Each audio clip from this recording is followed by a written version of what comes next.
Hi everyone! For today's video, simpleng pang merienda recipe naman ang lulutuin natin. At kung meron kang saging na saba dyan, wag lang basta ilagay yan. Tara, samahan mo ako at ganito naman ang gawin natin. And ayan, meron nga po tayong saging na saba dito at ito po yung pinaka main ingredients natin. Balatan lang po natin ito lahat, then i-mash gamit ang ating mga tinidor. Ayan guys, okay na po ito. Ilipat ko lang sa mas malaking lalagyan. Then, lalagyan ko po ito ng 4 tablespoon na powdered milk. Ayan, haluin lang natin.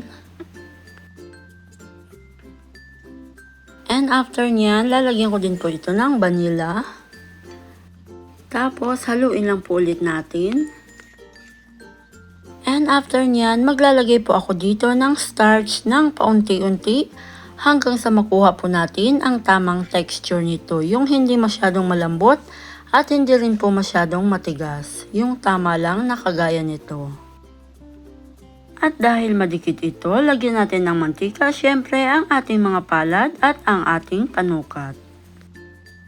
And dahil nga ako lang ang kakain nito, kaya ayan, hindi ko na pinaganda pa ang pag-assemble nito. Okay na yan.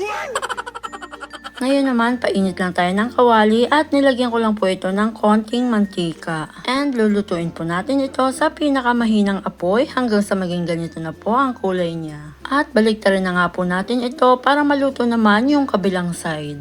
At kung ipang-negosyo nyo ito, make sure lang na pare-pareho at maganda ang pagkakabilog at lapad nito, hindi kamukha nito.